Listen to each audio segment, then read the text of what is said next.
Okay, here we are. Greetings to you, friends and foes, fans of Ashes of Creation, one and all. Good to have you with me. Mox and I have been threatening to do this for a minute, and that is break our show, really our channel, into a few segments. A number of them. One of them is the briefs videos, Ashes of Creation and Pantheon Rise of the Fallen, to be covered separately via our own playlist. So Mox is handling the Pantheon side.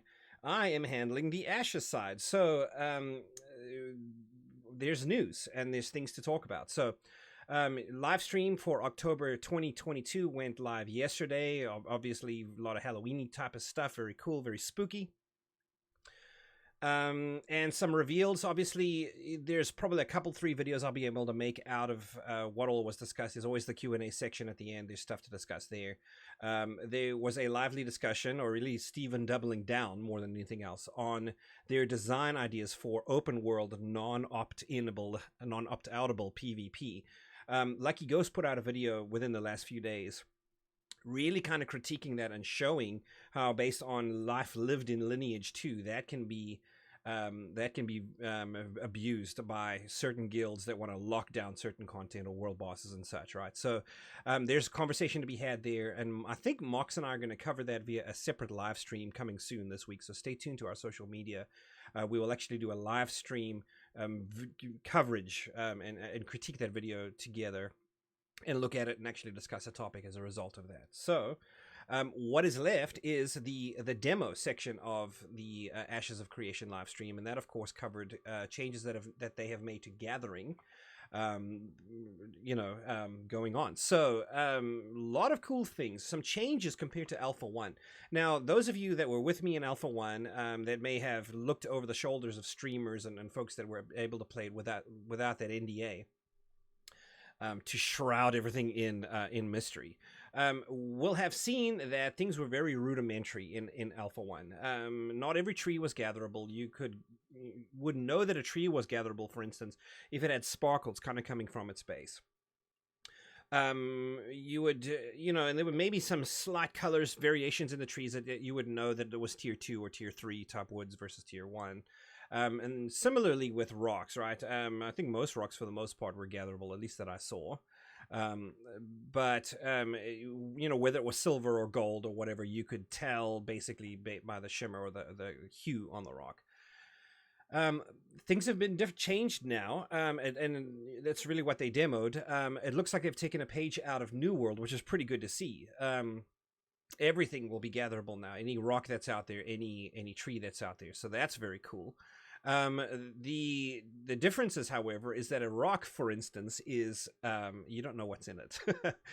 You may hit the rock for a few, and once you break it open, you will realize, okay, this is an iron vein, or there may be some gold in here, or there may be some silver.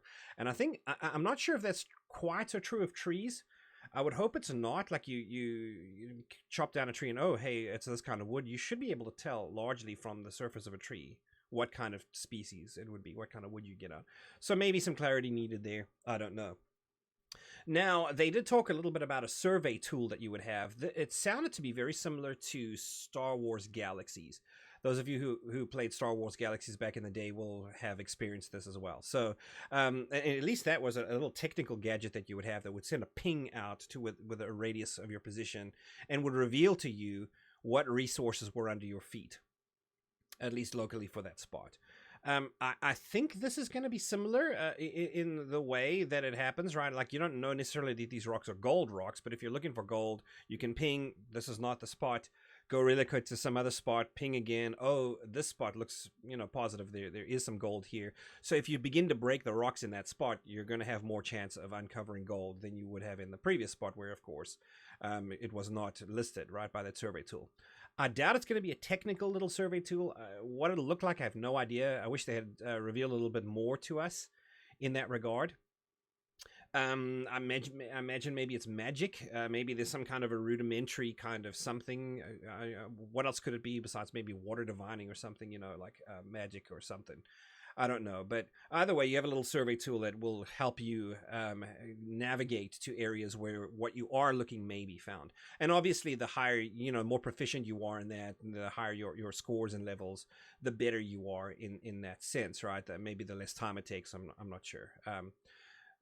Lots of those types of things. Gathering tools, of course, there's tiers. You have to be more proficient in the kind of gathering that you're doing in order to be able to access the use of higher tier tools, etc. So very cool there. They did speak a little bit about seasons. Seasons was cool. That there may only be certain resources that would spawn within certain seasons.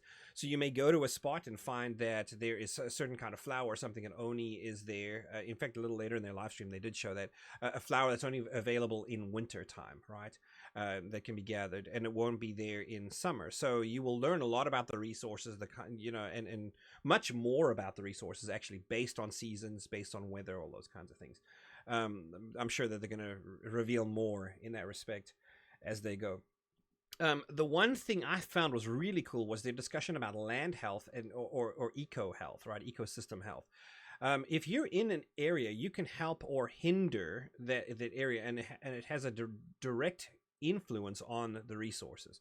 So, for instance, and one of the examples that they listed was if the mayor of a town declares, for instance, that there's an invasive species and we need to go, work on the invasive species. If you go chase down that invasive species, you will help the eco health of the land. Now, imagine what that typically results in is higher respawn rates of these.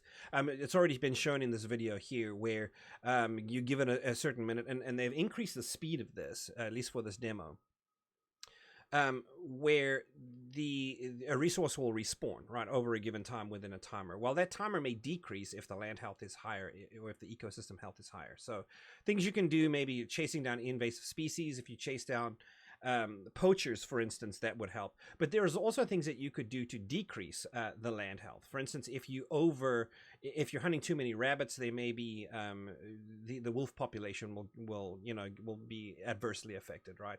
All of those kinds of things that would happen. If you imagine deforestation is a pretty good example. As everyone's out there working on their tree, logging and lumberjacking, it's going to negatively affect it, right? And so you may find respawn rates, I got that correct, good, may be adversely affected as a result. So very cool things coming out of this. I think for the most part, that's all. I'm excited to play with this a little bit in Alpha 2, because that's obviously, announcing it for Alpha 2. So we'll get in and do it. I do hope that there will be a companion video on the crafting side of things, specifically resource refinement. This is cool in the gathering, right? That they've been working so hard in the gathering. I would hope that, at least for testing purposes in Alpha 2, I can now take these resources and go work on them. One of the things that they did mention as well, just let me throw this in before I end the video, about the land health, with it being really low. If for instance, there becomes a deficit of a certain resource available in an area, that is going to really lend some weight to having to ship resources in from other nodes. And that's very cool. So I don't know if land health is directly tied to maybe to regions or to nodes, but we'll figure that out as we go, I guess. Hopefully they'll reveal some information in that regard. So that's the news for now. Stand by. We'll have other videos out. Make sure that everyone is up to speed on some stuff. We're trying to be a little bit snappier with the way that we make announcements in the news and such. So hopefully, we haven't delayed too long in actually getting to the news this time, and things are going well. Take care of yourselves. Have a good weekend. We'll see you later.